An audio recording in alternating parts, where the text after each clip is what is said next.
All right. So, what's up, folks? Welcome to tonight's episode of the Run and Gun Podcast.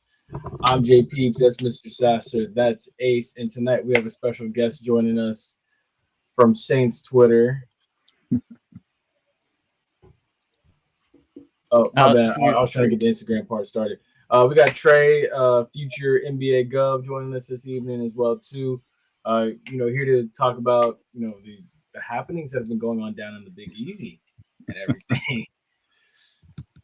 When I asked him to join, it was on a different set of circumstances. I think I asked him right after the Olave injury. You did. It was literally it was immediately after Olave got hurt.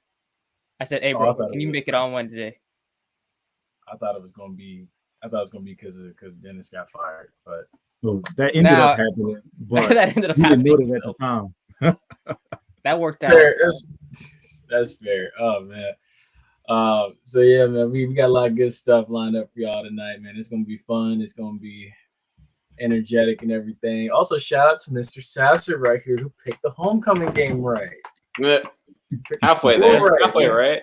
He had the FAMU score. Well, we both knew it was gonna be belt to ass, but that was extreme. Right? Honestly, no, because at first before y'all came on, he almost came on here looking like 8 Mile. He was that confident. Don't shake your head at me. But it was he decided on his own he's gonna put the sweatshirt on, but it's fine. I like it. It's all good. We're gonna roll with it and stuff. So be sure to like, share, and subscribe to the channel, folks. Make sure to leave a comment tonight and everything as well. We're live on 4 platforms: Facebook, YouTube, X, Instagram. We're going to try to be a little bit of a escape from however you may have felt about yesterday and everything like that. You don't mention that, whatever. Anyways, sports. We got NBA tonight, NFL great game tomorrow coming up. College football rankings came out, so we got to talk about that. So it's stuff to distract and move on and smile about. We have action on too. Yeah. Oh, cool. I got a Magic game. We had Tuesday night action as well too, which we should have probably all been watching. All right. But yeah, so we got to start running the intro. Yeah, let's do it. Here we go.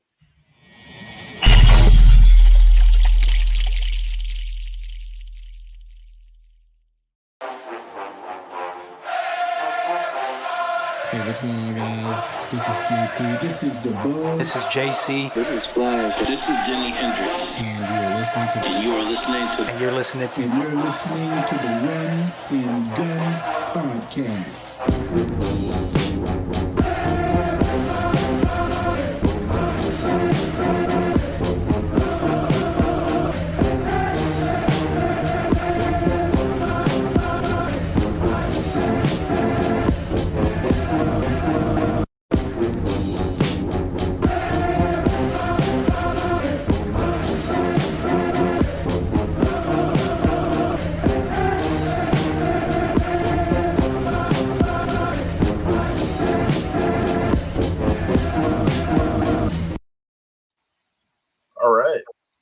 Well, X is acting up right now because it's not letting me see the video so I could share it. So whatever.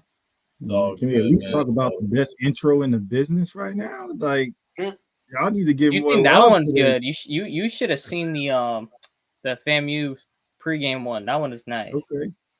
I mean, you can still go watch it. I mean, we have like I'm gonna look it up. Worth of them so far. But yeah, so let's go ahead and get right into it. So FAMU dominates on homecoming, 52-28.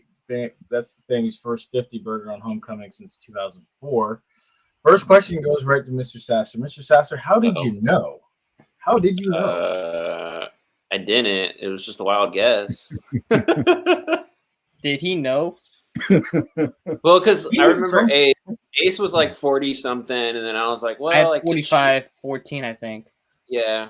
And I don't know. I think I said 52-7 or something, or I don't know. Yeah, but he won up to me pretty much. Yeah. I was just like, well, they could go for more. I could think less, but I was like, nah. I mean, it's your homecoming game, so it's like, of course you're going to dominate. You're going to crush. Mm-hmm. So the thing is, what's crazy is like he would have had the score spot on and perfect if they hadn't given up like bad kick coverage. They would have had bad kick coverage if they hadn't given up a kick return touchdown. And I think if they had to turn the ball over one other time that led to a score, he would have. It's like take away 3 incidents, he's spot on with the score almost, which is insane. So you're gonna have to replicate this again later on tonight. Yeah, and I was almost close with the Bucks and the Chiefs game. I called it I was saying Bucks, and then I was like watching this. When you talk about Chiefs games, you're never gonna get it right because the refs make sure they get it right for them. Mm-hmm. Yeah, we'll get into that later too. Don't worry. And the Bucks have basically black tennis sound coaching over there. Yeah. It is the same human coaching. Yeah, wait till you hear about what Travis Kelce and his brother had to say about that. Yeah, both of them coach with no balls. Yeah. So with that being said, FAMU's now won 23 straight inside Bragg. So I think it's safe to say and ask the question now: has FAMU's offense finally arrived? I think a lot of people are wondering this too. I would Trey hit that one first if you want, and then I'll just wrap it. Well, I think when you put 50 points on the board, I think you got to say that your offense has arrived. It's FAMU has been one of those programs in and out that you're kind of thinking about. Okay, they're always going to be at the top of their game, and they haven't shown or given me any reason to believe otherwise. And sometimes you get late in the season, folks are starting to have certain narratives about you. Maybe you're falling off, and what DA said after week 2, sometimes you got to pop out and show them. So, maybe that's what FAMU has to have. But hopefully it ends positively after saying such a thing for FAMU. Yeah. Honestly, that's why I let him go first. That's why I let him go first, because I know he was gonna say what I was gonna say, but he was gonna probably say it in a funnier way than I was. God. I would say, I give Coach Henry a lot of credit and stuff, man. He had been taking a lot of flack from basically week 0 all the way to essentially last week for everything that had been going on, because everybody, even I'm guilty of it too. The whole thing of, is he ready? Was this the right choice? Should you go into the offseason and maybe make a change? And then, going ghost in the second half against Jackson State, scoring, 21 points in the first half against them, and then getting blanked in the second half. I think sometimes it's like, and Coach Colsey mentioned this last week, sometimes you have to, and I know Trey would agree with me too, because it's the same deal in the NFL. Sometimes like the stars just aligned when everybody gets on the same page, and you finally realize like, maybe we've been overthinking it this whole time, and maybe if we just do our assignments, do our job, and don't overthink it, it'll just flow like clockwork. Mm-hmm. Yeah, but also you got to look at it this way, right? With FAMU's offense, they were playing some tough competition early, but that second half is kind of like Trey kind of said it, how week 2 pop out and show them kind of thing. They had everything clicking week 2, dropped 40 something. You would say the offense arrived, and then they proceeded to lay eggs. How many weeks in a row, right? Mm-hmm. Sure. When you look at FAMU, on the other hand, like they had a couple games where they were barely hitting 20 points. Like they were like the opposite of the Saints. They were slow starting, horrible, dragging their feet, and then all of a sudden they're like, "Oh, wait a minute, we can play football. We're an actual competent team," and they actually figured out how to tackle. It was a miracle. Yeah. Honestly, dude. Except on special teams, that's a different issue, but we won't get into that. Yeah, and that's one area that has to get fixed, and I think somebody actually hinted at it. Would change come in the offseason at a certain position, and FAMU's kick return game is spot on with Robert Lockhart being back there, who's an absolute stud and needs to be incorporated into the offense more. But I think with every offseason comes change of some sort, whether it be a personnel change, graduation, free agents in pro football, or coaching staff changes, because some places they see your work of art and they want to pay you and you move on. But change is going to come, and I think Colsey ought to be ready for it. I think he will be, and honestly, again, I got to give my flowers to Coach Joe Henry. but dude he called his best game of the year, and I'm curious to see how it carries over because now you're going to face a reeling Prairie View team in their house who swore up and down they would be in the SWAC championship and be hosting, and that they would be in the Celebration Bowl. So this is going to be likely more extra sweet. Yeah, literally, Ace. It's going to be more sweet when FAMU rolls into Texas and, quite frankly, probably drops 40 or 50 on Prairie View. Yeah, I'm gonna keep that till the end of the show because that's gonna be pretty similar. Right? Well, my employer played Prairie View for their homecoming a couple of weeks ago, and we put up 27 with our third string quarterback. So I'm pretty sure FAMU will be all right. Yeah, it's gonna be felt. You're employed. Now you got me looking. Who did Prairie View play for their homecoming? You're gonna check it, but yeah, like, for FAMU, right? The offense, they figured like Colsey and Henry, right? Coach Henry, he had a lot of heat coming on him after that game against Jackson State, and he literally went and like how you said pop out. He went out and had to say, okay, I can actually coach properly for a full 60 minutes. Almost said 48, thinking NBA time. All credibility would have been gone after that. So. I mean, if you want to coach 48 minutes, I mean you're choking the fourth quarter like the Atlanta Falcons. So it's all good. Wait, okay, so Trey, so you said Pine Bluff? Wait, no, that game was in. No, that would be A&M Commerce. Oh, okay. Yeah, A&M Commerce is 1-7. Yeah, you know what? Yeah, it's not fun. It's not fun out here in East Texas right now, but we don't need to talk about that. It'll get better. It'll get better. Mr. Sasser, I think we kind of know where you're going to be going with your score prediction tonight. I know where I'm going. Yeah. The other thing, too, that happened was, and I don't know if y'all saw it, Virginia Union dropped 91 points on their homecoming this weekend. I know Trey heard about that. I did hear about it. That's insane. You know, I don't. Somebody dropped 100 the other week, so 91. Got it. The bar set high. Dude, and then it's funny. I would just put everybody on the bus and just call it a day before I even once you get past 60, clearly we're not here to play. So Sean Payne was the coach. Dude. So Virginia Union's coach said we didn't try to run up the score. Yeah, that's Sean Payton, bro. I don't know what y'all say that is. Sean Payton had a twin or a doppelganger. I don't know. He had like a lost child. I don't know, but dude, I had to run up the score thing. So Virginia Union's football team tied a 108-year-old record in a 91-0 win over Bluefield State on Saturday. 91. The outcome also equaled the largest margin of victory in school history, tying the 1916 team's 91-0 win over St. Paul's College. They also said the fact that already happened once is crazy. Yeah. Yeah.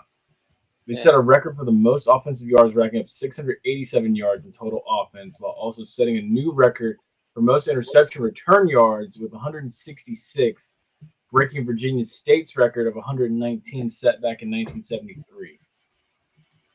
Here comes Abe. He's going to be like, they didn't try to run up the score. Okay. Yeah, they got to play better, bro. They got to play better. Don't let it happen. It was crazy, though. 91 points. I would have thought they would have had a lot more yards than that. So, yeah. Nah. When he said 160 pick 6 yards, 166 interception return yards. Yeah. Okay. So what happened probably was he probably got a bunch of picks right in short fields, blocked a couple punts or something, and had a lot of short field. 91 points is what, 13 touchdowns? So they scored 41 points in the second quarter alone. Jesus. Yeah. Okay. That's crazy. Yeah, 13 touchdowns right there, man. 600 and something offensive yards. That's what, 6 feet? No. If it's, let's say, 70-yard drive, yeah, it's going to be, 9 TDs right there. So they probably had 4 on short fields. That's crazy. Their coach did. Say again? What do y'all tell the team? Like, if you're on the losing end of that, what do you say in that locker room? Oh, God. Yeah, I mean, Just go out and try your best at this point. Yeah, really. Yeah, you gotta make it sound like a flag football coach. Just try to play the game. Just try to finish out. Just try to finish out, I'd say. Have fun, guys. Have fun. Yeah. Or just find something positive before we leave here today. Something. Goodness. And then Virginia Union's head coach said everybody. He said we didn't try to run up the score, but everybody earned the right to play today, and everybody got reps they earned. When the guys got in the game, they produced. I've been saying all year that we have so many guys who can play. So when they get the opportunity, I want them to take advantage of it. They sure did. Polo. I mean, honestly, they probably just need to do their homework. They shouldn't even play sports. Yeah, he right. Hey, AP is absolutely correct. And he's absolutely right. They didn't try to run the score. It was super easy to do so. It was that easy. 166 interception returners, 41 points in the second quarter. That should deserve you to get dropped into JUCO level. You're probably still losing to JUCO level, but if you're a college program getting 91, you have to literally take the ball. You gotta get demoted and hand them the ball. You have to hand them the football so they can. You know what? I was gonna say this don't happen in the NFL, but then I remembered when Denver dropped. What was it? Denver got dropped. 70. Yeah, they got No, Miami dropped 70 on Miami dropped 70 on Denver, and Mike McDaniel played nice. Yeah, no, I bet you if Sean Payton was in that position, he would have tried to run it up though. I would have gone for 100 if I was up 91. I would have gone for 100. Mm-hmm. Also, too, that's just hilarious. South Carolina State took control of the MEAC this past Thursday night. NC Central up and down, man. Dude, honestly, the way it started, I'm like, and it's a travesty, honestly, that South Carolina State's not ranked in the FCS polls. Mm-hmm. It's crazy. Because, I mean, dude, honestly, and again, I know Trey probably knows too, because Trey's probably seen South Carolina State in action. Mm-hmm. Like, when you look at South Carolina State and what they had always been under Buddy Pugh, they've always been a physical, brash defensive team, tough, gritty offensive line. But it's like, and honestly, honest to God, I look at it now, I'm like, thank God FAMU caught them when they did, because they look good. Yeah. South Carolina State has a blend of speed to go with power. And I'm telling you now, if they hold on and keep playing the way they're playing, that's going to be your Celebration Bowl champion. They're gonna beat Jackson State anyway again. So no, we're worried about that. Shout out to Coach Chennis Berry. I actually crossed paths with him at Benedict College, where he came from. Great guy, and it's great to see that him and Eric Phoenix have gotten back together. That was his quarterback at Benedict, and they had the #1 overall seed in Division II the year I was there. So I'm excited to see him kind of get that opportunity at the next level. He had been an offensive coordinator for a very long time. Had a long stint at Southern. So if you look at all the records that they had during that time with Leonard Tillery and those guys, he was the OC behind that. So it's not surprising to hear you talk about how high profile their offense is now in comparison to Coach Pugh's type of football. And the thing is, they're gonna be high powered on offense, but they're gonna bring their hard hats on defense too. So I'm excited to see him doing well. Hopefully they can take that MEAC title and that Celebration Bowl, because I'm always rooting for Coach Berry. Yeah. Honestly, hey, look, if it shakes out the way it's supposed to, December 14th, trust me, I'll be rooting for him too. I think they're winning the Celebration anyway, because I mean, unless somebody beats Jackson State, it's going to be them in the Celebration Bowl most likely. So, Jackson State ain't getting them. Yeah. And the funny thing is, at that time when I was there, it was people thought Coach Berry was going to get that Jackson State job, and then Coach Prime said he wanted his guy, and that's not to say he didn't deserve it either. He, bled, sweat, and tears for Jackson State program, did well as a offensive coordinator, but that could be something a little bit extra for Coach Berry too. Just saying, if they do meet up. Interesting. Jimmy Johnson, Damn. my friend, Scorpion. Oh yeah, I heard about this. I know about this. Yeah, I think we're hearing that somewhere. Yeah, that was oh my gosh, Jerry Faust? No, was it Jerry Faust? I know Miami, like they won like 58-0 against Notre Dame, and Notre Dame had never forgotten that. That's why, like after that, Notre Dame wouldn't. They ain't really do nothing since, so I mean, whatever. Notre Dame, I mean. Yeah, no, you're right. You're absolutely right. But yeah, and with that being said, I think that's gonna wrap us up for all the HBCU talk for this evening. All right. But yeah, in closing, definitely looking forward to what's gonna happen in Prairie View, Texas this weekend, and put South Carolina State in the FCS top 25. I'm telling you. I hope FAMU could make them look like they have a better record. Just saying. Yeah. And now we can go across on over to college football. So with that being said, I'm going to go ahead and pull it up here.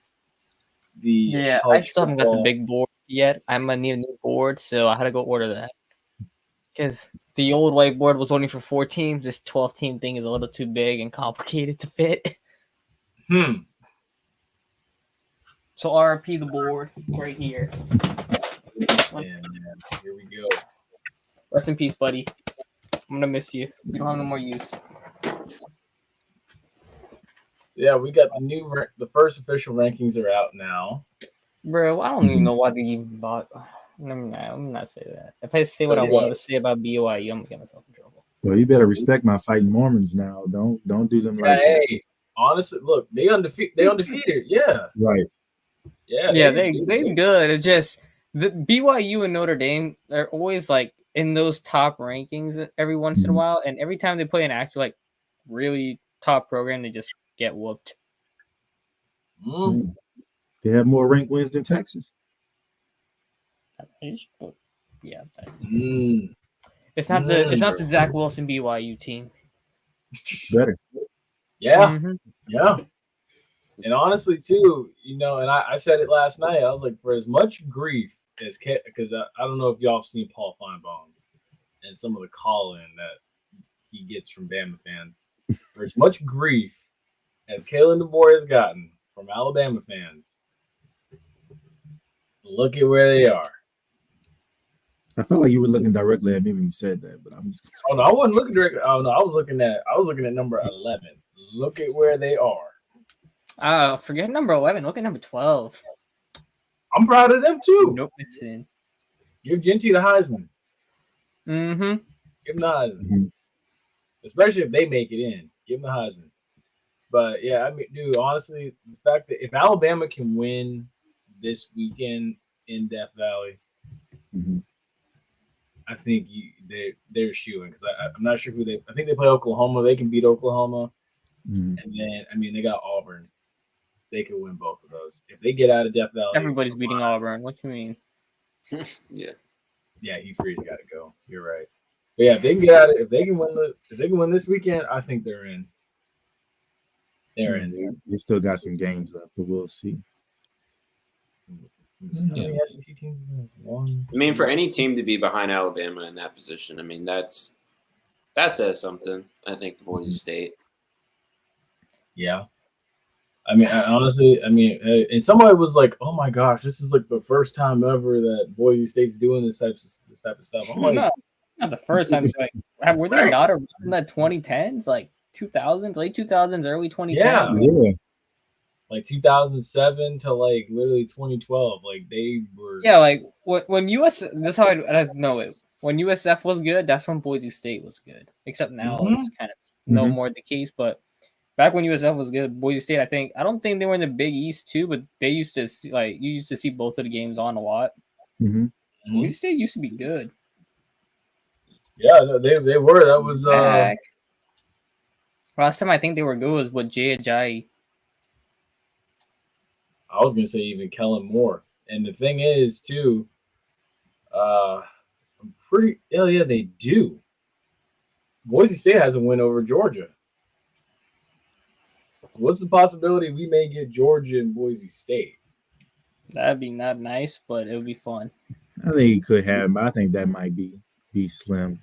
I don't know about y'all. Like when I look at it, I feel like Indiana's being disrespected a little bit. Big time. I don't understand, and it's hard for the Florida boys. I don't understand how Miami is ahead of them. They're both undefeated, and but they both haven't had great strength of schedules, but Indiana's dominated everybody. The Cam Ward tax. I get it, but Indiana's dominated everybody they played against. Where you've seen Miami kind of they should have lost to Virginia Tech. They almost lost to Virginia Tech, right? Almost lost to Duke. Almost lost to Cal. Which is why I want nothing to do with Cam Ward. Thank you very much. But we'll get into that in the NFL section. Also, now, I will say though, right here, it was Jerry. Okay, so I thought so. And then he also said, to be honest, Notre Dame's whoopings are the 2012 and 2020 Alabama teams. Like, who wasn't getting whooped by them? I'm looking at the schedule though for a certain team here. Mm-hmm. I'm telling you right now, Colorado gonna be in that between that 10 to 12 range. You think? I think they sneak in. Because the next games are Texas Tech, Utah, Kansas, and Oklahoma State. They beat Oklahoma State. Like Oklahoma State is not even that good this year. Yeah. So like, I agree. That's a pretty good resume right there. And that would depend on maybe Notre Dame's schedule or Boise State's schedule for the rest of the. Yeah. Notre Dame has to play Army the week before Thanksgiving. Ooh. Go Army. Yes, yeah, I agree. Go Army. Yeah, go Army. Yeah, somebody set me up with the Navy Notre Dame game because they said it was in Baltimore when it was in MetLife. All right, you know what? Yeah, this part here too. That's why I say Colorado's going to sneak in. Yeah, I think both Boise State and Colorado in the playoff, just so we can hear Colorado fans cry a little bit more when Ginty wins the Heisman over Travis. That'd just be funny to see. I can see that. I can see it too. I mean, he deserves it. He stands back there like he's Michael Myers and then goes crazy for like what? How many yards? I don't know if y'all saw it, but it was who Detroit played? Not this week. No, they played the Packers this week. But who did they play last week? I think it was a Minnesota game. Detroit had right, and this was literally. So they had a photo of Gene T where you're talking about him standing like Michael Myers, right? Literally the next game for the Lions, you saw Jahmyr Gibbs just stand up straight and took it 70 yards to the house. It was hilarious, or 60 yards to the house. I was like, so this is gonna be he's just influencing the NFL. Like Gibbs just like, all right, I'm gonna just take this right here and just run it. Yeah, I mean, hey, they're influencing the NFL with that little headstand thing too. Do you guys like the initial rankings? Like, do you guys think it's Penn State's too high? Okay. I mean, honestly, yeah. If I'm being real, Penn State is too high. If I'm going to be honest, I probably would have put Indiana at 6, left Tennessee at 7, bumped BYU to 9, and then put Penn State at like maybe that 9 or 10 range. Pretty much, Alabama's right where they need to be. Boise State, that's fair. I feel like Army in the rankings as a whole should not be 25th in the country, especially if they're top one. If they're number one in rushing, I believe they're number one. I think it was them or Navy. Number one in the FBS and running the football. I think Army should be higher, and I'm hoping Army gives Notre Dame a better game than Navy did. Right now, and I do think Army can be your American Conference champion. Definitely not going to be USF. They suck. Tulane probably might win it. The American. I still think Tulane's going to win the American. Yeah. Go Army. Go Army. I think if you're in the ACC and the Big 12, you're probably pissed right now when you look at all these Big 10 and SEC teams just in it. I think the SEC has 7 of the top. Of the top 16, that's insane. Oh yeah, because LSU's like right there too. Right. Yeah, but when you look at it, right? So for the ACC, you got Clemson at 6-2, Pittsburgh 7-1, right? Clemson had the SMU, Notre Dame, and that's it really. Louisville's 6-3. The conference is just not a lot of strength right now in the ACC, and I mean that also has to do with Florida State being like absolute dog water crap. So yeah, I just had to get that one. I had to get that shot in there. I just wanted to take one with a shot at Norvell because No, honestly, dude, the way Norvell sounded in his presser, it sounds like there's going to be some type of change coming. Mm-hmm. If he doesn't get canned, he's going to have to like make some moves on his staff. Ron Dugans is going to be one of them. I mean, since Trey's here, we might as well ask him what we were talking about last week, JPeeps. But do you think the Boosters pay out the buyout and go send the bag and apologize on their knees for Dion? No, I don't think so. I mean, they already gave this guy a bag because they assumed that Alabama wanted him, but reports say otherwise. Oh yeah, and I think you give it another year. I mean, the guy's shown that he can build a program. I think maybe they got too invested in the portal aspect of things, and just try to get guys out that way instead of trying to get some of that homegrown talent and develop. And to JP's point, I think now you have to say, okay, well, now I have a staff that's probably not as good at developing the guys as I would like them to do. And so maybe making those staff changes and getting some guys that can actually coach up the players might be a little more beneficial to them as opposed to trying to put all your eggs in that transfer portal basket because they hit last year. They missed drastically this year. But if DJU is your big acquisition in the portal, I think you probably already setting yourself up to be a big loser coming up this season. So. And honestly, I think Florida State's got their quarterback of the future already on their team. That kid number 14. I think he's their guy in the future. He just needs to put on some more weight, put on some more muscle. Okay. But he's shown he's number 14 for FSU. Oh my gosh, what's his name? So not Brock Lynn, but the guy I guess the third string, right? Yeah. He's shown in a couple games. Luke Romanhope. Yeah, nah, bro. This man was 2 of 736 yards and 2. But the thing is, you look at his numbers. You look at his numbers, but it's also like because I watched their game against Duke. Mm-hmm. He threw a lot of darts that the wide receivers just dropped. That's true. Florida State can't catch a lot of darts. And even you just see Corey Fuller on the sidelines screaming out, just catch the ball, and you're not used to Florida State making those types of mistakes. You're used to Florida State making the tough catches look super easy with guys like Anquan Bolden and Peter Warrick, and it's like now it's like you resulted to this. So something's going to have to give. This is what I say. I think Ron Dugans has got to go. You think he gets one more year then? I don't know. I just look at his record without Jordan Travis, and I'm like, that's inexcusable. That's fair.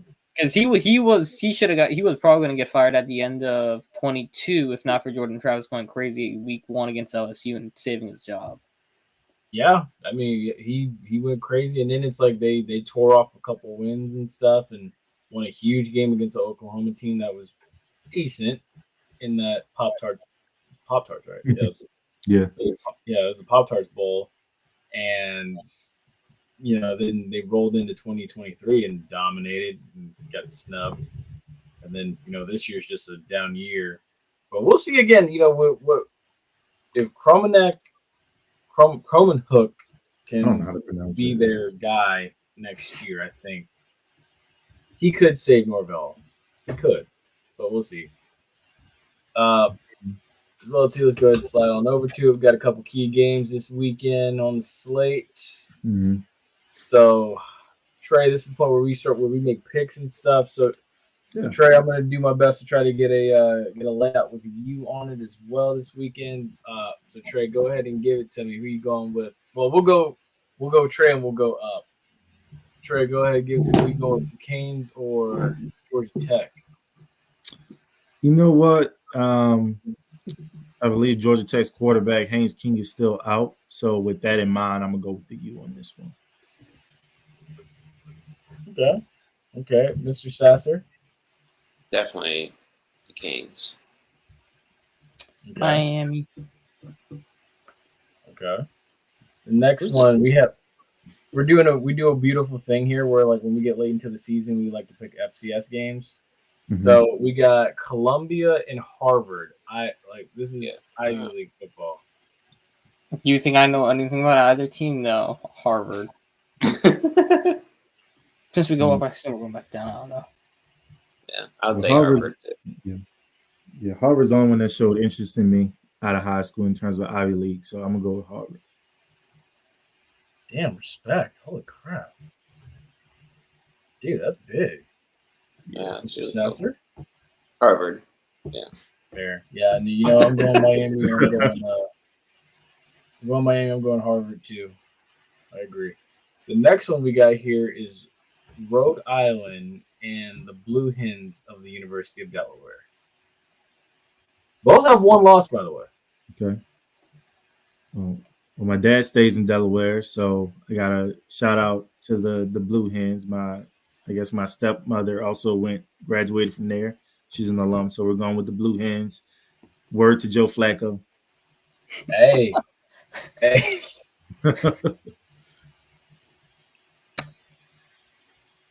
Throwing you up. Oh, what was it? Rhode Island or the Blue Hens? I don't know. Rhode Island. I don't know. I'm only taking Delaware because of the mascot or the logo just looks totally decent. Yeah. Honestly, so for me, you know, I know a friend that played at Rhode Island, but at the same time too, I mean, you know, University of Delaware has been pretty consistent for a while, and Joe Flacco did go there and he made it from an FCS program and became a Super Bowl champ. I'm going with the Blue Hens as well. I'm with the Blue Hens.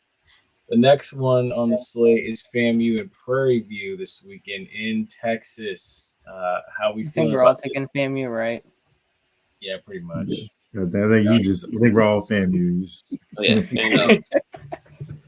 We'll get another score prediction. Let's get it now. Okay. As I said, we'll get it here. We'll get it at the end. Don't worry. The next one here is. I think we all are in agreement on the Indiana Michigan game, though, right? Yeah, it's a huge statement game for Indiana. Who's at home? Who's the home team there? Indiana.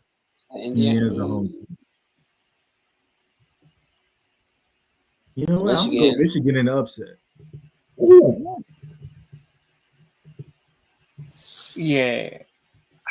I could see that happening for some reason because I know Michigan came off that loss against.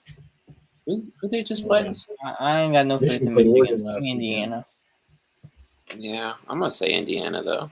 Yeah, I'm sticking with Indiana. Who did Michigan play last week, though? Or this past week? Michigan played Oregon. I know Michigan quarterbacks suck. The amount of blue Oudles campus, I assume this is Delaware? Oh, he goes to Delaware, I think. That's why. Oh, nice. Oh, that's cool. Cool. See, it's not every day we run into people that go to like schools like University of Delaware, Rhode Island, stuff like that. It's awesome. Let's see. This next one's pretty big. If Ole Miss loses, they're essentially out of it. Georgia and Ole Miss this weekend in Oxford. Well, I have UGA going back to Atlanta for the SEC championship game. So I think if they were to lose this game, they're out. So I think Georgia gets it done on the road. I trust the Kirby Smart coach team more than I do a Lane Kiffin team. So I agree. I'm going Georgia too. Georgia. Yep. All in agreement. Nice. The next one on the list here is South Carolina, who just took out Texas A&M against the mighty Vanderbilt, who is now bowl eligible. So we just skipping the Texas Tech game?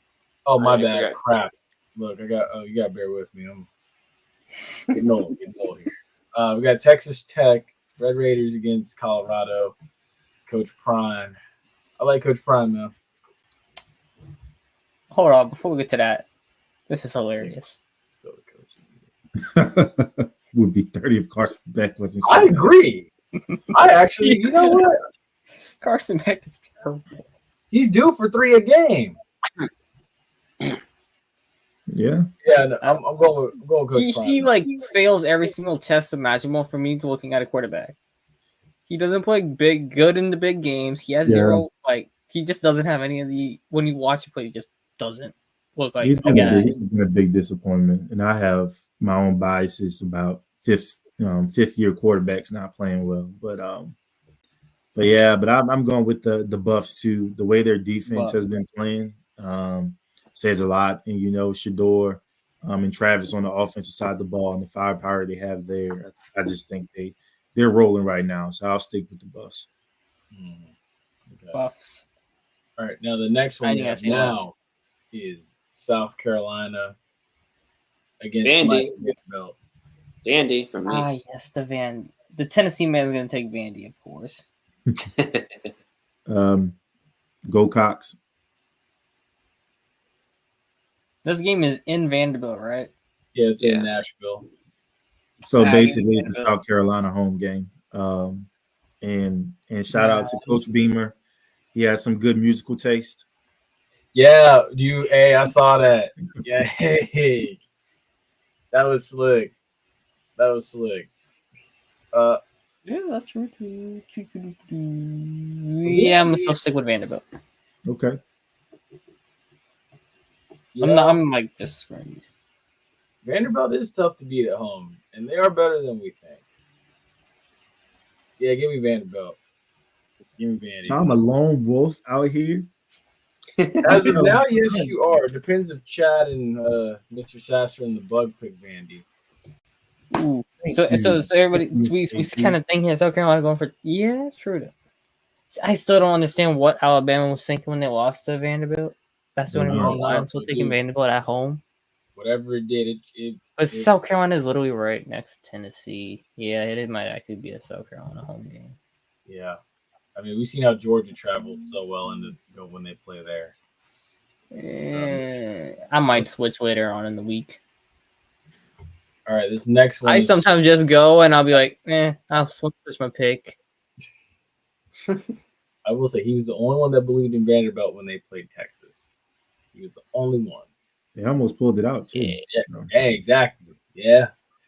All right, this next one's pretty big. It's a lot of playoff ramifications on this as well. Mm-hmm. Basically, the loser's out. Essentially, Alabama hosting LSU. Oh no, my bad. That needs LSU's hosting. Yeah, that needs to be flipped. My bad. Yeah, Alabama goes on the road to go play LSU in Tiger Stadium at night. Might I add too? No words needed. You know where I was. No words.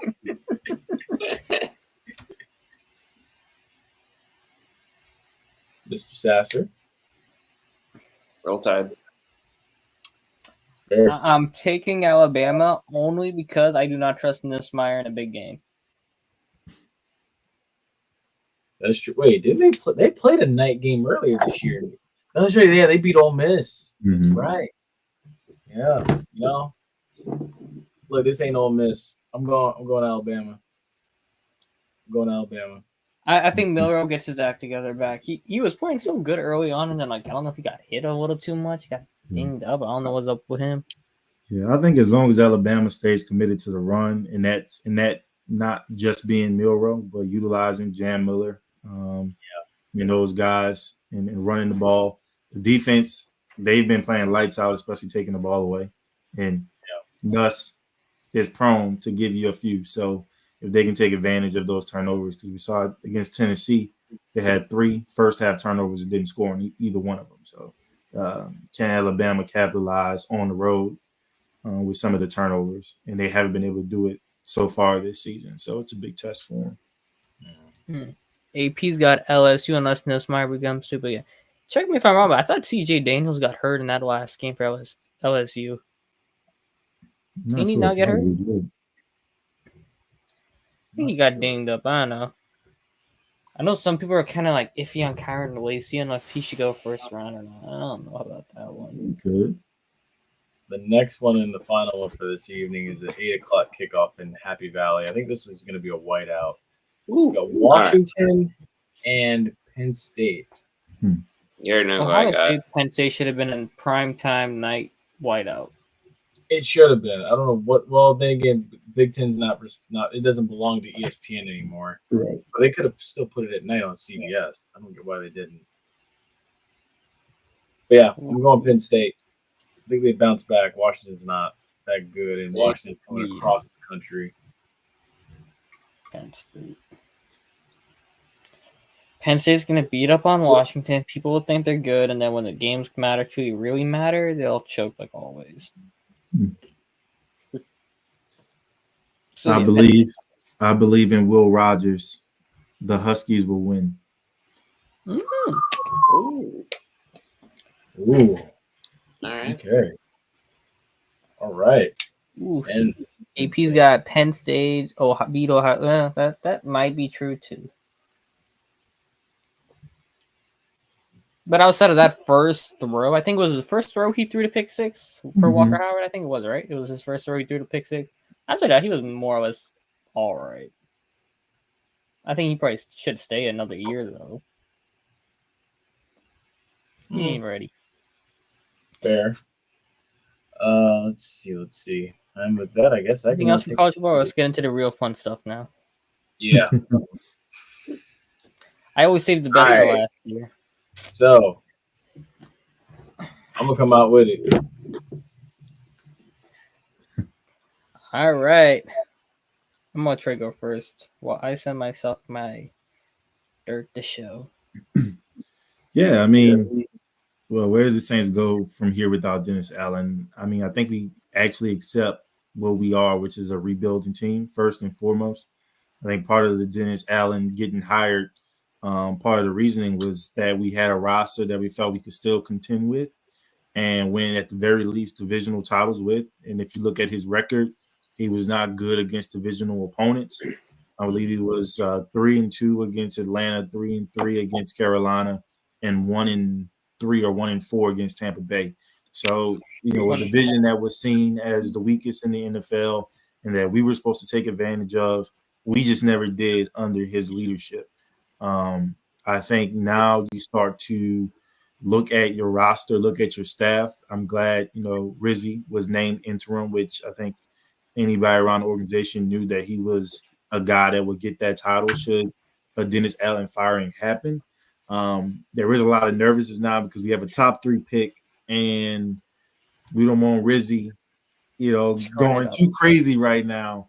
But also, I mean, if you start to win games, you get excited as a fan base. But also at the same time, we're thinking, hey, we got a top 3 pick. The future's in our hands, and we can maybe get a quarterback or get a playmaker at wide receiver or on the defensive line in that area. But if we get to that middle of the pack, which we've been, the last 3 or 4 years, it's kind of hard to truly get game changers.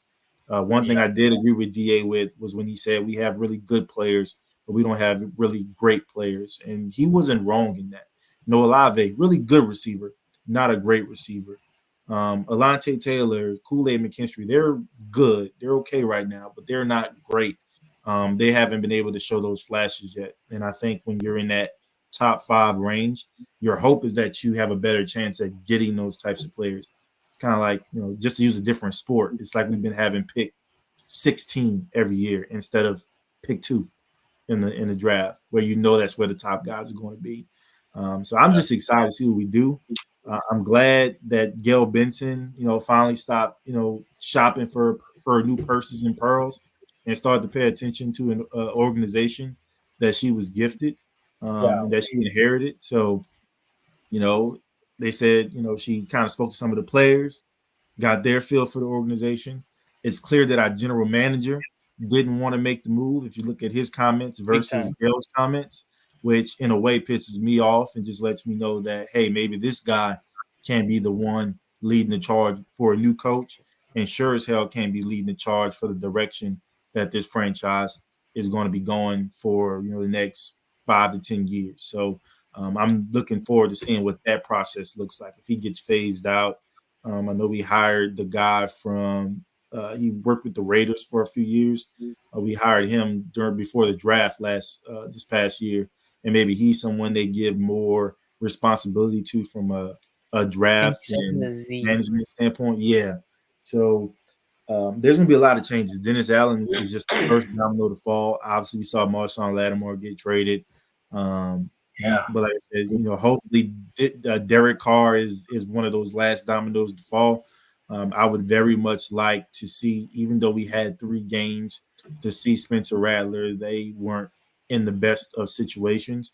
And so whether it's him or Jake Hayner, I just want to see them get an opportunity to finish out this year for us. And so that way we know, like, at least if we can pawn off another year, which I know a lot of the fan base is saying, don't get a quarterback in 25, go get a quarterback in 26, but they can only name one quarterback in the 26 class that may not even declare for the 26 draft class. So, if it's a lot of things, there's been a lot of mock drafts. I'm pretty sure you guys have seen that on Saints Twitter. Everybody's trying to play GM. And, you hate to be that way 9 games into the year, pretty much just halfway to the season, but that's where we are. And we're going in the right direction because I think we made a big move without, moving on from Dennis Allen. But now it's about who's going to make the decisions going forward. And if that is Mickey Loomis, I think Saints fans should be a little bit weary of where we might be going because, we might be getting the offensive lineman from Saskatchewan with the number 1 overall pick, the way this guy runs the war room. Yeah, I was gonna say because look, Travis Hunter is may be there. Maybe I don't want to say he will, but he may be there. But I will say, one thing I will say too, Saints fans are so much more. Because as a kid, me and Ace grew up in different time periods, and I remember when the Saints. I remember what the Saints were before Drew Brees. Mm-hmm. I remember when the Saints were the Aints. I remember the time when Mike Dick had traded the whole draft for Ricky Williams. What was it? Was that? Yeah, I remember. Y'all are much more into the game fan base now than where y'all used to be. I will say that it's a lot has changed with the whole Sean Payton, Drew Brees era coming through there. The fan base is a lot more invested, I will say, and that it's a good thing to see. But the other thing I was going to say too is 2 things. When you say Rizzy, I'm assuming you talking about Spencer Rattler. No, that's Darren Rizzy. He is the special teams coach. Yeah. Oh, okay. I got you. Yeah. Spencer Rattler is known as Lord Slytherin around these parts. I got you. And then my next question is gonna be, so what they gonna do with Cam Jordan? Him and his TV. I don't think we do anything with him. I think he ends up retiring after this season. At the very least, trying to come back next season. But I think the way we already started to phase him out from a snap count total, I think the organization was already kind of telling you what they thought of Cam at this, state in his career, and probably so what he's thinking of himself at this point in his career. So wish him the best. Going to have a great broadcasting career. I'm pretty sure the folks that over at NFL Network have his contract ready and a pen right next to it. But I don't think he's in a Saint uniform next year. But I could be wrong. Who knows? Honestly, to be real, in my opinion, I think it's time to move on from Cam Jordan. Honestly, because to me, it just seemed like after Brady retired, it just seemed to me like he kept writing checks that he and the Saints couldn't cash. Right. Because when he came out during that Pro Bowl and said, "Oh well, Tampa Bay will just go back to being Tampa Bay," I don't think so, buddy. Because the difference is Tampa signed Baker Mayfield and the Saints signed Derek Carr. Yeah. And the thing with Cam, man, he kind of tried to make the transition and hasn't really fully done it, making the transition to defensive tackle, because I think he could be a really good position player there, but we just haven't utilized him there. He hasn't bought into that. And I felt that he could have had a late career like a Calais Campbell, who started his career on the edge. And as he got older, decided to move to the interior, still being able to wreak havoc with his sheer strength. But Calais isn't about to run down quarterbacks and those types of things in this day and age. And that's something that I thought Cam could have done. Maybe they should have tried more to get him to buy into, but it just hasn't happened. And they flirted with it in training camp and in the preseason. But Ace, can you tell me, have you seen much of him at defensive tackle? Because I haven't.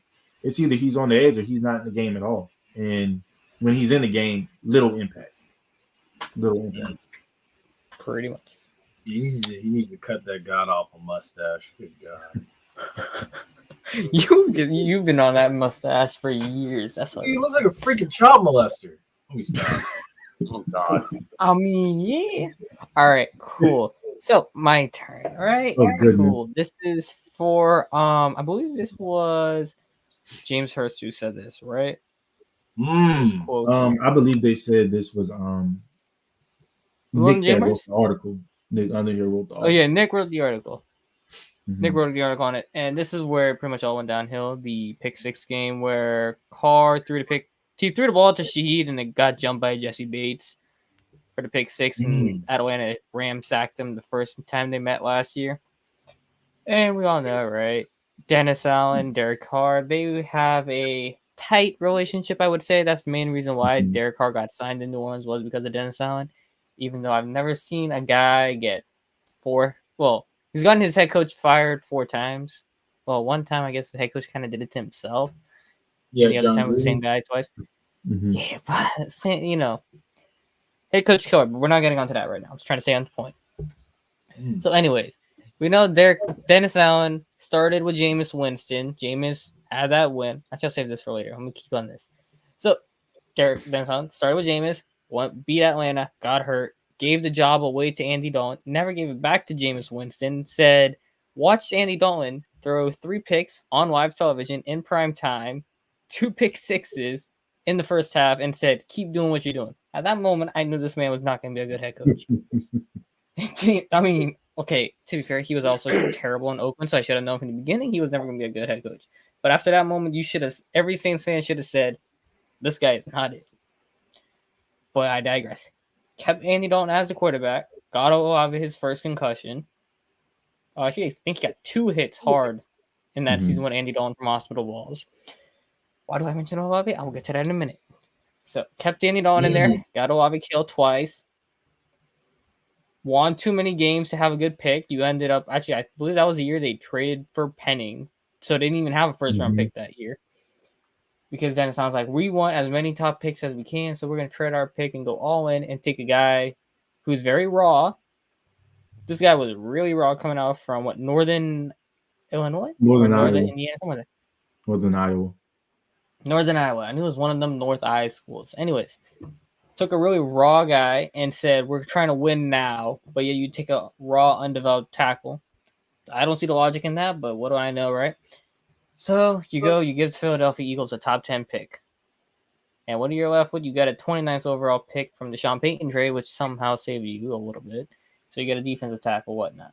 Then you go and you give Derek Carr $150 million. You bring back Michael Thomas on a 1-year deal. After having I believe he flew out to LA to talk to Michael Thomas to come back, right? That off season. So you're like that. Okay, we're gonna try to run it back. We got Derek Carr, Olave, Michael Thomas. We're going to try it again with Shaheed and all that. Cool. You start off, you beat Tennessee, even though Tennessee could not really do much of anything because Tennessee was in the midst of entering a new era. Then you go and you play, I believe it was Carolina. And you beat them. That was Bryce Young's second NFL game. Then you go to Green Bay. And Jordan Love is in his 3rd career start, I believe. Correct. And Shaheed has the punt return touchdown. You're up 17-3 or nothing or something like that. Nothing. 17-0, right?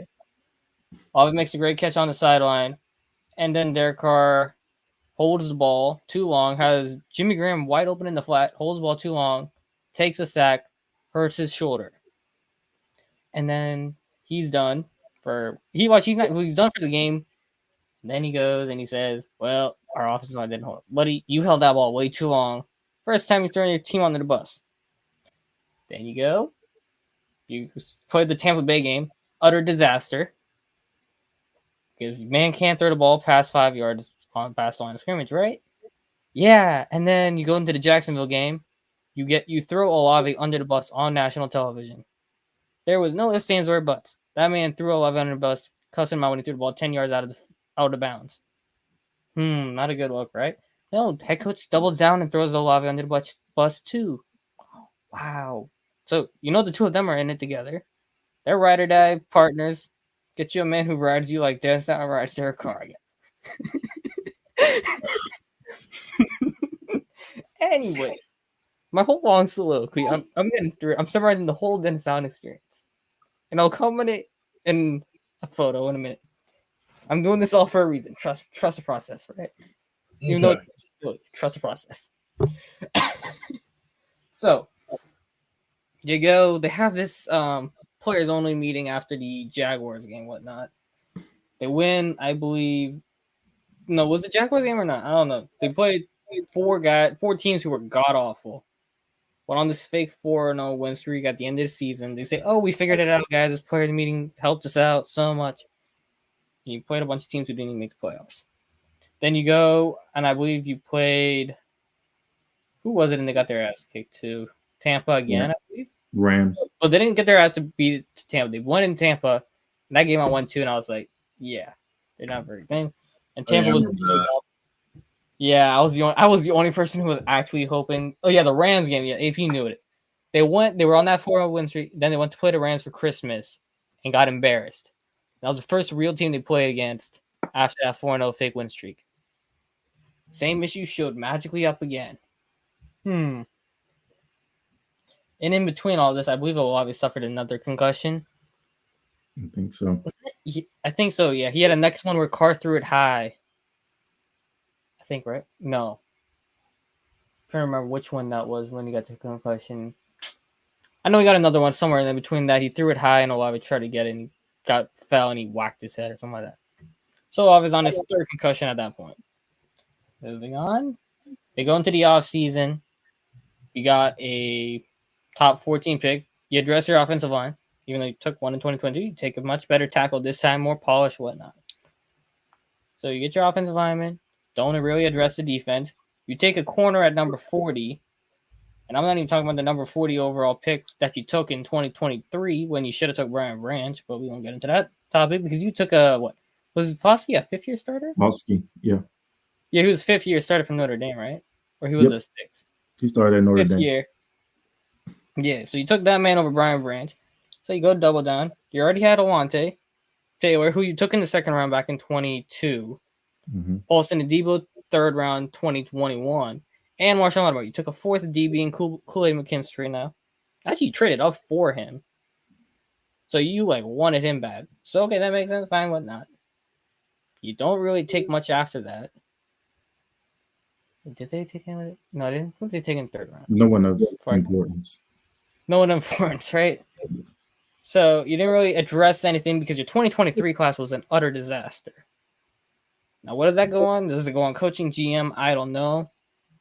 Because you got no A.T. Perry, not even on the team. Nick Solidaveri, unplayable. Kendre Miller has hamstrings thinner than a rubber band. I would say thinner than something else, but I'll probably get myself cut off on the channel, so we can't say that. But anyway, so you got no help right there. Your team can't develop squad. They didn't have a third or fourth in 2023. Nah, Kendre Miller was 2023 third. Yeah. Anyways, back onto my soliloquy here, right? So this year, you're going in, you scapegoated Pete Carmichael. Well, Pete Carmichael needed to go anyway. So it's not really a scapegoat. But you say, okay, the offense was the issue last year. Defense was fine. Offense was the issue. New head coach, or new offensive coordinator. We're going to get somebody from the Kyle Shanahan tree. Oh, wait. There's somebody with the name Kubiak. He must be have same just because he has the same last name. That'd be great, guys. What Trey, you want to say what's your nickname for him? I want to say. Oh, Nepo baby. What's he called? They call him the Nepo baby. Nepotism. Nepo. Oh wow. Yeah. So, anyways, just because he has the last name Kubiak, he's gonna magically solve all the issues, guys. first time play caller and everything. He's going to magically solve all the issues of the team. He's going to figure out 10-year veteran. He's going to finally be able to read the pocket, read the field, see who to throw the ball, who's open, right? And not get throw the ball 10 yards behind your wide receiver and 2 and get him his injured quad. That's the Shaheed injury from Atlanta last year because Derek Carr missed the throw terrible. Anyways, week 1, you played the Carolina Panthers who were won one game last year. Yeah. One win Carolina Panthers. You beat them 40-something to 8 or 6 or something like that. Mm-hmm. So everybody's like, oh, wow, the Saints are so here. Then you go and beat the Dallas Cowboys 45, I believe, to 21 or something like that. At the time, that was a little bit of a head raiser. At the time. I was there. I enjoyed it. That was a fun game, right? Oh, yeah, guys, the Saints are here. We're going to pop out and show them. Right? We're going to pop out and show them. Then it's announced Eric McCoy torn groin, or it was a torn groin, this is an injury to it. I don't think they said the severity. Just an injury to his groin. Mm-hmm. You're starting center out 6 to 8 weeks, whatever, right? I'm sorry, if you're an NFL team, you should be able to survive an injury to one spot on the offensive line. Because the next week they played Atlanta and that offense fell apart. They could not do anything. It was 28-26. I was not finished explaining that game. Oh, my bad. All their points mostly came up when Taysom Hill was in the game, and then they ran him to the dirt, and he got hurt. Yeah. And then Derek Carr tried leading a comeback. And then the biggest issue of that whole game happened where Dennis Allen's defense allowed Kirk Cousins to walk down the field with 30 seconds left. Well, I guess they really didn't walk, but they gave up crucial penalties. Can we also point out that 7 points came off of a screen pass that should have been thrown in the dirt that got tipped in the air on a pick 6? So we'll put that part too. I don't even think Atlanta had an offensive touchdown that game. They did not. Their touchdown, they had 0 offensive touchdowns. That's just to tell you, right? Derek Carr, Juwan Johnson, I believe, slipped on the opening block. And Judon, or he was trying to throw it to, I think Juwan slipped. Judon came right in, tipped the ball. I don't know what Derek Carr was saying, and he was playing like he was Bryce Young. He thought that, no offense to Bryce Young. Actually, take that back. Sorry, Bryce Young. I'm sorry. Playing like Nathan Peterman. Bryce Young, my guy. Forever. Anyways, back to my point. Kirk Cousins led them down the field, and Young Ho Koo hits a 58-yarder. They lose that game. Next game. Oh, boy.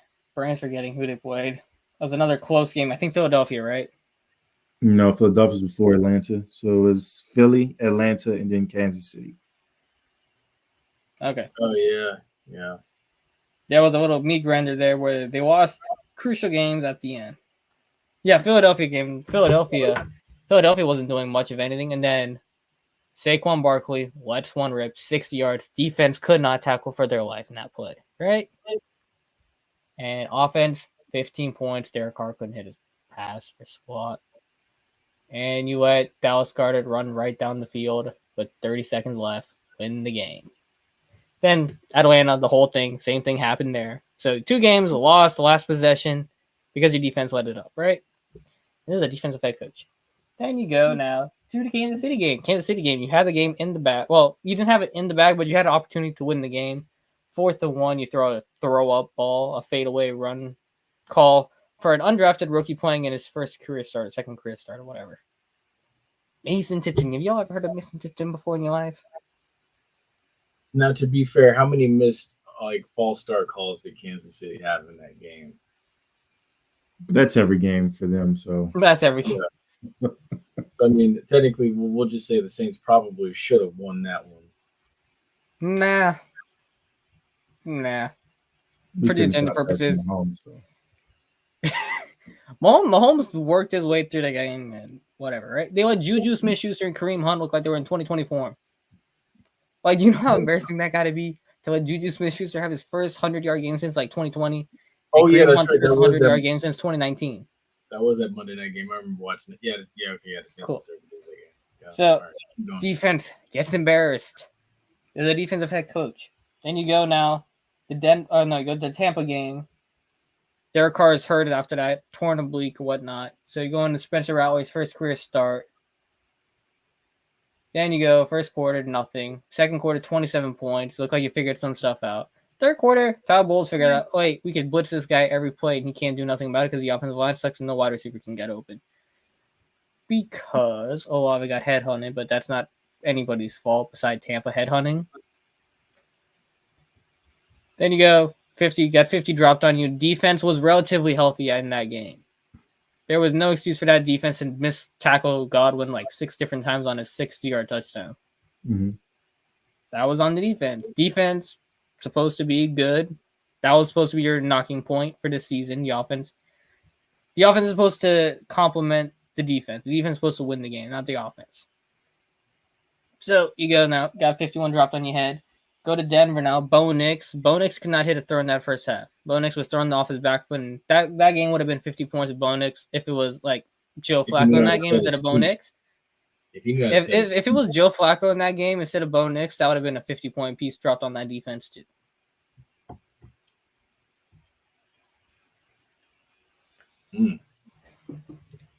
Now, this part is another issue too, but we'll get into that in a minute. Now, you go Chargers game. Chargers didn't do much, and then all of a sudden you let Vlad McConkey run you over. So that helped because the defense let Vlad McConkey just cook him up. You let the offense can do squat. You tried, but Rattler was doing stuff, but it wasn't like they were consistent. And the offense just looked incompetent with the play calling. Then you go now to this most recent game where, okay, guys, Derek Carr is finally back. There's no more excuses on offense. You got Carr, you got Olave, you got Kamara. Kamara just re-upped to stay a Saint for life. Defense, everybody, you're missing Lattimore and Taylor. Oh, you're missing Lattimore and Adebo, but otherwise everybody else is still there. And guess what? Carr, I think it was third throw of the game? Maybe. It was third or fourth throw. Man throws the ball high. Clean pocket. Nothing on his feet. Nothing whatsoever. Sails a ball. And poor Olave is trying to make a play to bail him out because he knows the team is 2-7. Or 2-6 at this point. Trying to bail him out, make a play. And gets himself pancaked. And somebody who noticed that his head coach and quarterback threw him under the bus. Wait, is it shown here? You guys can't see it. 1 second. Let me switch the screen. Where is it? No, I'm losing my screen. I'm missing on my flow.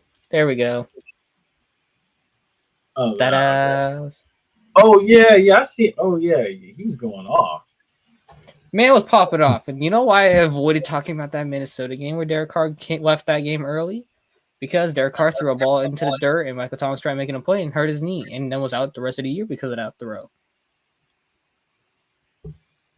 So Michael Thomas was mad about that, and let's see, is it? Yeah, I believe it's this one right here. Dude, scary and panic just throw the ball, get him. He's so. I will say, you can always kind of tell when two guys have beef because the way Derek Carr tried to play cool and everything in his presser, saying he's like, I love Michael Thomas. I love him, man. He's cool. He's a cool dude, man. I like him. I'm like, no, you don't. No, you don't. That man that cussed you out probably a time or two in the locker room, and you're just taking the high hill because you're the one in front of the camera, you're the one in front of the microphone, you're the one in front of the media, so you got to save face. But I mean, I feel like a time or two, Michael Thomas has ripped him a new one in that locker room. I'll be willing to No, I kind of intentionally avoided talking about it, but during the offseason, Michael Thomas was talking about it. Well, I believe it was right toward the end of the offseason or beginning of the offseason. He talked about it. He talked about where Carr threw Olave under the bus. Dennis Allen threw Olave under the bus. Then you go into it where he's talking about the offense issues. Carr got him hurt. Then Carr got Olave hurt again this year. And then it's for you. And then Michael Thomas did not get signed by any team this season. Probably because of what he said when he left New Orleans. And when you watch all his tweets, you would swear this man is a Saints fan. He tweets like a Saints fan. So that tells you more. He likes Saints. He doesn't like what is in charge of the Saints and whatnot. And also he doesn't like Jeff Duncan, but that's also different reasons in the media. And Derek Carr, when after Michael Thomas first said what he said about Derek Carr, he was like, well, he's probably just jealous Olave came in and took his reps, took his targets, whatnot. And you see this tweet right here. I don't know if you got the second one to the top.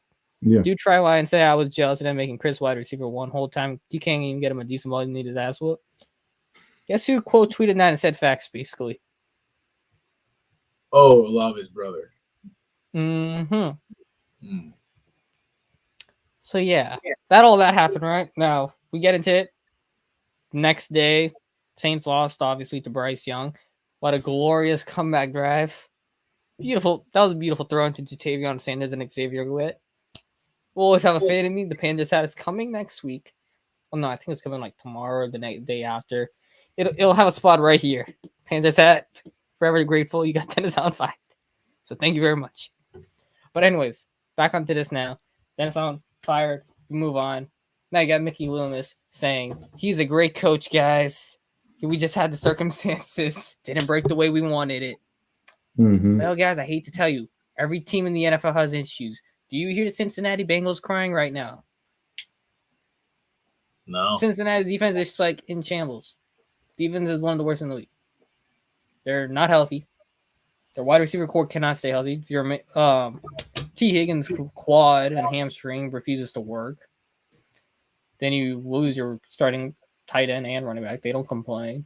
Chargers have how many injuries on that team? They're still winning games. There's another team out in the AFC still winning games. Houston. Now, Houston, for another matter, they lost, but they have a lot of injuries right now, and they were still winning games.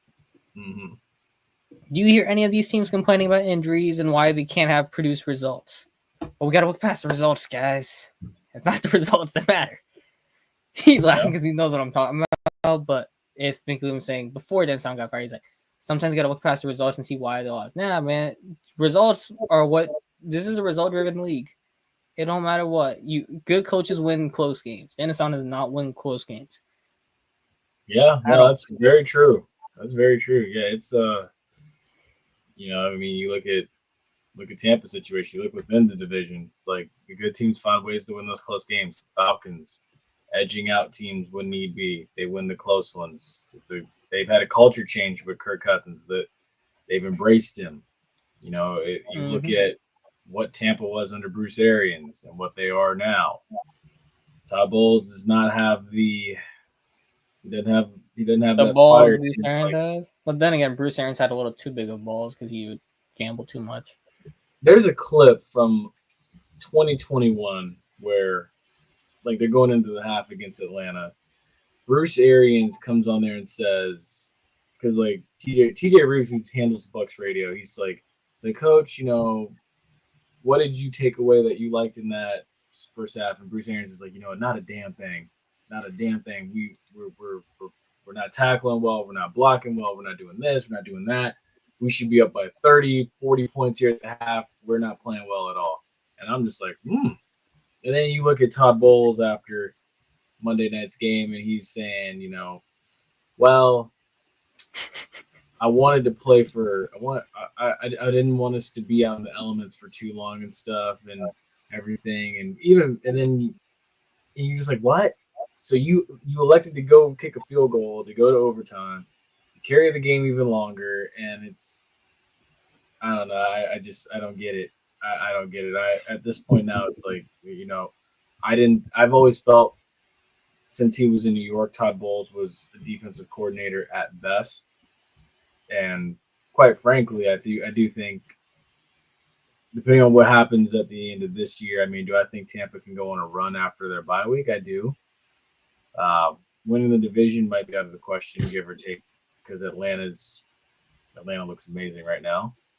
But, I mean, I think Tampa could maybe go on a run. We'll see what happens.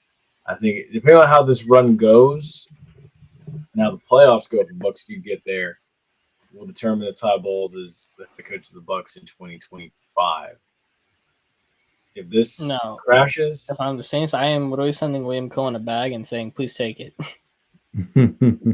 Yeah, I mean, hey, if Todd Bowles doesn't get fired, now if Todd Bowles gets fired, I think he should stay in Tampa. But if he doesn't, now there's talk out there saying like Todd Bowles may walk away too because of the fact that his kid does play at the University of Georgia now, played at Jesuit High School, but again now plays for Kirby Smart at Georgia. So I mean, there's a possibility that maybe Todd Bowles just steps away, and then out of nowhere, William Cohen does get the promotion.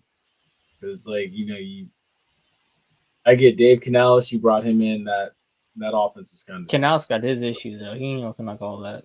Yeah. Now again, but we'll see what happens. It's Holland so we'll see what happens. I mean, I do feel like I think if there is a he's not wrong. Yeah, he's really not wrong. He's not. He's really not. No, I will say that I think Ben Johnson probably going to Jacksonville. I don't know. I feel like that's probably a done deal, if anything. Unless the Saints go and offer him like $30 million with the number 1 overall pick. Mm-hmm. Because when you look at the Saints, their cap they're just eating all the dead cap next year to clean it out for 2026. And I don't think Arch is coming out next year. I think they're gonna make him stay another year so he gets 2 full years starting. Because when you look at these guys, Jaden Daniels had years of starting experience, right? That's why he looks miles better than. Well, Caleb had years of starting experience, but also not Cliff Kingsbury. Lincoln Riley's system wasn't very pro style, if you will. Yeah, but Jaden's also started 5 years in college too. Yeah, between Arizona State and LSU. And by the way, I'm not a fan of the Tanks for Arch Club. If his name wasn't Manning, he wouldn't care about this guy. There's nothing he's shown to date that says that he's one of the top quarterbacks over the next couple of years. And if he was that good, Quinn Ewers isn't nothing to write home about. So if Arch was what people try to make him out to be, Quinn Ewers would either be a backup at Texas or a transfer at another university playing football right now. Honestly, remember they put him in against Georgia, and he was shaking. He did not look good, right? And like I said, you only know 2 quarterbacks really in the 26 class. That's Arch and Nico, and neither of them have shown. No, I don't. Hey, I want this guy, and maybe that changes next year. Maybe they look the part of what we've expected them to look like coming into the year. But I'm not. That's why I say I'm not hitching my horse to that. So if there is a guy in 25 that I really like, which I think we might find out that there are some guys that we're assuming are going to go in the 25 class that may say, hey, I'm staying in college. Jalen Milroe is a guy that comes to mind. Quinn Ewers is a guy that comes to mind. He lost a lot of money getting injured this year. So that's true. Carson Beck, if there was a quarterback you had to take, right? If you pick a quarterback, I would take Shadur. I would just eat it with what Dion, the whole headache he's going to give you. I would say I'm going to eat it and hope Shadur plays like LaMelo Ball and you ignore LeVar Ball. I mean, LeVar doesn't have the pull that Dion does, but he's kind of a headache. You know what I mean? And this is why. But I would still eat it and just say, okay, Shadur, you have 3 years of starting experience. You know how to deal. Well, you played behind a terrible offensive line. He was in Jackson State 2 years. Yeah, that's right. Yep. He's been doing this since 4 years. 4 years starting experience. That's more starting experience than any of the other guys in this class. So if you had to say who's going to be more pro ready, I would take him over Cam Ward in a heartbeat. I don't trust Cam Ward at all. The way he plays is like, if I had to pick between him or Justin Fields, I would take a 25-year-old Justin Fields over Cam Ward in the first round. I would give Justin Fields a 2-year, $10 million, 2-year, $15 million deal because Pittsburgh's going to make the playoffs this year. And if they win a game, it's going to be hard to sell it to the locker room saying, okay, we're going to just let Russell Wilson walk for nothing. So they probably will give Russell Wilson another year. And what does that leave for Fields? Well, Fields shown he could be an NFL quarterback and a starter. He's better than some of the guys starting right now. So does somebody go and give him a Baker Mayfield 1 year, $15 million, I believe? What Tampa gave him last year? 1 year, 15? Like 1 year. Yeah, I think it was like 1 year, $15 million. if I was the Saints and you're like, okay, well, we have the number 5th overall pick and the Raiders are picking ahead of us. When you talking about this? Y'all it was 1 year, $4 million actually. 1 year, $4 million? Yeah. All right. Well, anyways, if you are picking behind the Raiders, you trade down. I don't even think you have much of a debate about it, unless it's like, not like if the Raiders were 1 and you were 2, then you stay and you take Travis Hunter. But otherwise, if you're like number 5 and the Raiders are 3, you trade down from 5 and you go and take a bunch of picks, and you just reload with all of that. But then you go and look and just take Fields 2 years, see if he does anything with it, and if that works, you're fine. Because the next 2 years of quarterback classes aren't very good. And so, yeah. And with that, I guess we can go to picks now.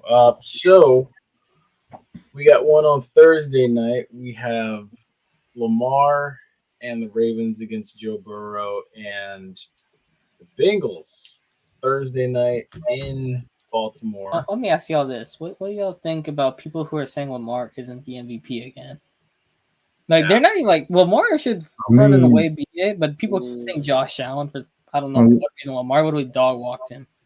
If they're saying Derrick Henry's the MVP, then I'd agree. But if you're saying another name outside of that one, when it comes to Lamar, I think you might be wrong. Yeah.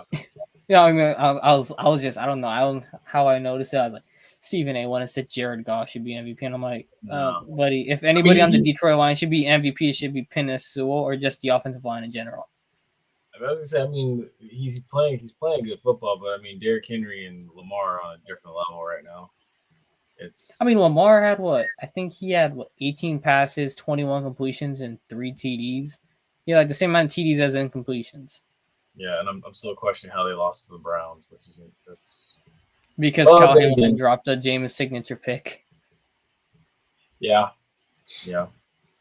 But yeah, so Thursday night football in Baltimore, Ravens and Bengals. Who we going with? Ravens. Who do we? Ravens. I'm saying Ravens. I feel you. I go Ravens. I'm going Bengals. I'm a crazy man. Yeah, Lamar going to lose to the Bengals once in his career. It's going to be hard. Lamar's only lost once. Yeah. I know Jamar owns them.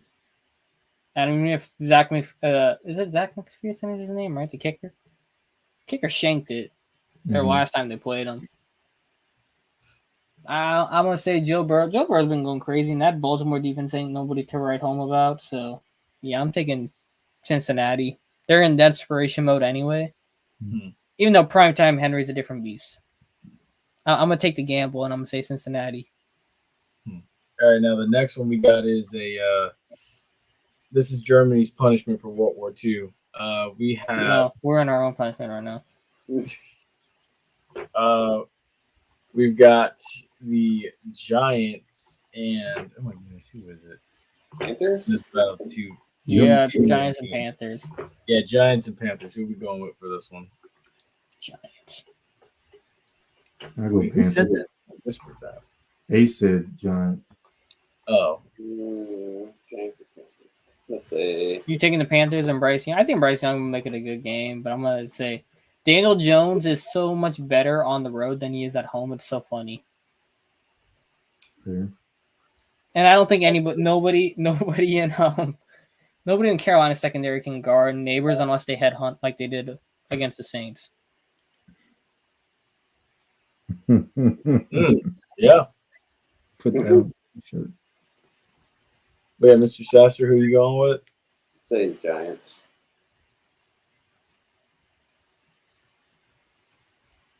All right, Trey. Start Tyrone Tracy in fantasy. Panthers run defense can't stop a fly. And I got to run a little bit, guys. So I don't know how many games we got, but we're gonna get through all these real quick. Yeah, Trey, who you going with? What was the? It was the Giants and the Panthers. I'll go with the Panthers on that one. Okay. The next one is 1:00 game. San Francisco against Tampa. San Fran.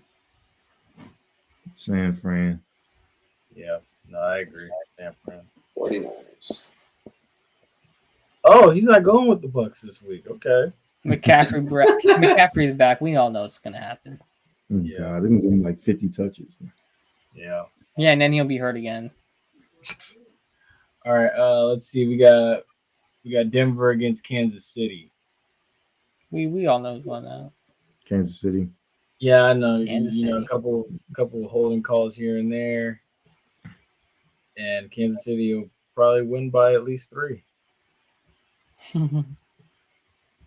Next one on this list here, we got Pittsburgh against Washington. Ooh, that's actually pretty good. Washington. Yeah, Washington. I go Pitt. Marshawn gonna walk with Pickens. Also, I'm gonna say Broncos. I never said Broncos or Chiefs, so I'm gonna go with Broncos. Nice. That'd be an upset for sure. Yeah, you know, Trey, I'm gonna go with you. I'm going with you. I'm going Steelers with that one. I'm just gonna pick every game against Russell Wilson for the rest of the year because I don't like him. Okay, I'm about to say, like, is it a personal thing? No, he just annoys me with that like unlimited thing. I just can't get behind someone who had nicknamed himself Mr. Unlimited. It just annoys me like so much. It's the unlimited. The next one, unlimited. You can beat even Jaden Daniels when you're unlimited. We got Vikings and we got the Jaguars. It's in Jacksonville. I'm going Minnesota. Vikings. Yeah, I'll go Minnesota too. How many more games they give Doug Peterson? I have no idea. It's insane, but I know one thing: they got to be in the Travis Hunter sweepstakes. They got to be in it. This next one's it's a home game in New Orleans. We got the Falcons and we got the Saints. Gonna screw up the tank, Saints. Hey, you know. Saints. I don't know who Carr's gonna throw it to, but yeah, they're gonna screw up the tank somehow. Defense will go crazy. I'm gonna say. So yeah, this is also why I don't like Russell Wilson. Okay. I'm gonna say Falcons. Okay. Rizzy has like a blood oath against the Falcons, which is my type of coach. That's true, but my only thing with Rizzy is I didn't say it, but he's gonna give AP vibes to the. Well, when I say AP, I mean Antonio Pierce, not Antonio AP. Pierce, I know what you mean. Like they're gonna say, "Oh, he's gonna be this guy. He's gonna be someone," and it's gonna fall apart next year if they keep him like that. I don't know. I don't feel like interims never work out when you keep them long term. So Trey's going to New Orleans as well? Yeah. Okay. Let's see. So we got Bills and we got the Colts. Bills. Yeah. Bills. Same. Yeah. As well. Timu Jaden Daniels stays on the bench another week. All right. The next one is we got a rematch of Super Bowl 20. We got the Patriots and we got the Bears. It's in Soldier Field. Bears. Patriots. Ooh, yay. Drake May love. Hey, Keyshawn been playing good. Mm-hmm. Keyshawn Booth's been playing decent. May's been playing really good. I don't know. Chicago just sucks on the road compared to home. Yeah. The next one is Titans and Chargers. We might get another unless Mason Rudolph's playing. Chargers. Say again? Chargers. I'm the Chargers. Yeah. No, I agree. Tennessee's bad.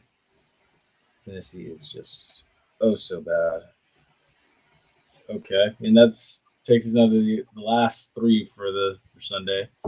Cowboys and Eagles. What were they thinking with that Jonathan Mingo for a 4th-round pick trade? Oh my god, that was terrible. Jerry Jones doesn't think. Yeah, I don't know. I feel like if Dallas loses this week, they should just let Trey Lance play and get reps. I mean, what's the harm in it? Because you're not your season's done. Jack's down for a while. Yeah, I think he's out for the year. Yeah. The other one too now is we got the Jets and we have the Cardinals. Cardinals.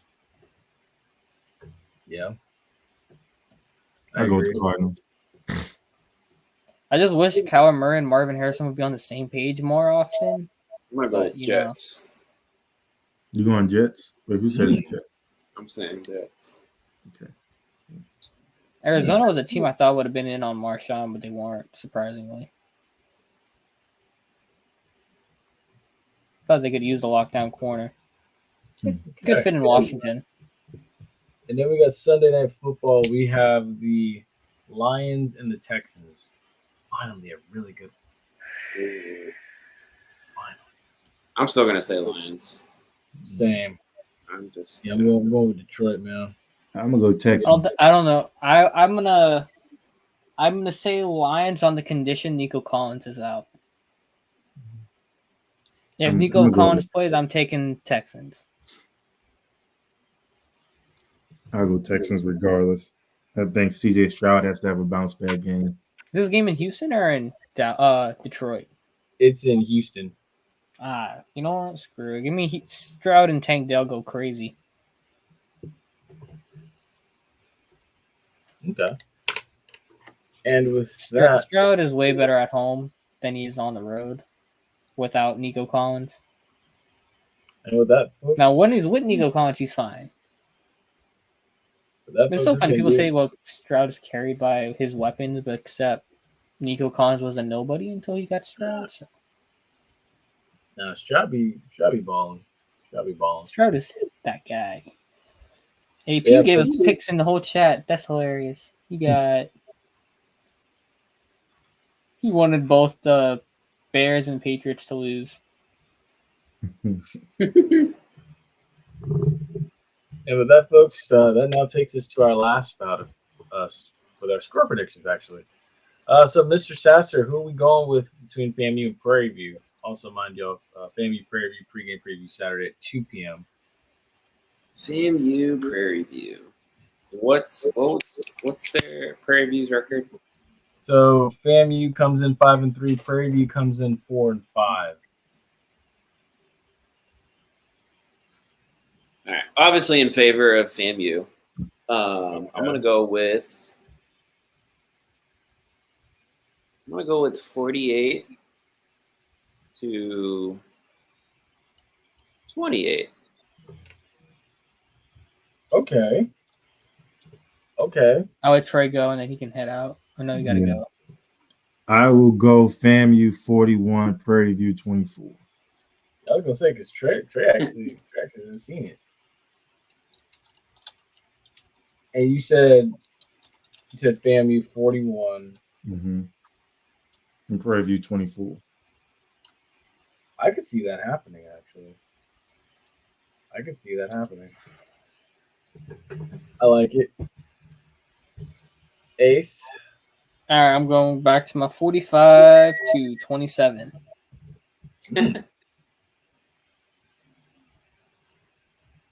Everybody's going in the 20s this week. In the 40s and 20s, right? 40s and 20s, yeah. I was about to say 52 to 17, but then I was like, I doubt. I hope Coach Henry and his wife are seeing this. This is what we're expecting this week. Yeah. I like it. Sorry. Okay. Crap. Who's the guy? I forget now. I'm so bad. We had him on a couple times. Coach Henry? Not Coach Henry. I'm feeling so bad now. We'll talk about it after the show. Anyways. Prairie View won 2 in a row. Never bet against Team Desert to get to 500. Hey, not my problem anymore. Not my problem anymore. I'm gone. I will counteract that and say, never put your faith in a team from the SWAC West. Exactly. SWAC West sucks. With that being said, guys, thank you for a great episode of the Running Gun Podcast. Thank you, Trey, for Future NBA Go, for joining us tonight to talk about the Saints and all HBCU, college football, and everything else that we have had. You gotta do this again. Also, Trey, your ad is at Future NBA Gov. GOV. Yeah. Okay, I got you. Also, yeah, folks. So those of you watching, make sure y'all go follow Trey. Follow Trey at Future NBA Gov. Yeah.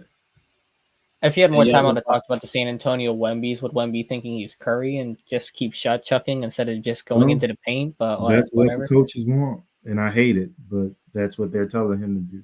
And oh my god, Trey, and also too, before we run the intro, we can find this on Instagram or we can find it just on Twitter. This is Twitter, yeah. Okay, I got you. Yeah, so y'all go hit him up. Y'all check him out on Twitter and everything, man. Trey, as you know, man, we appreciate you joining us and everything, man. Yeah, I appreciate y'all having me as always.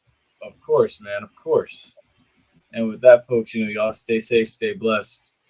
See you Saturday. Good night.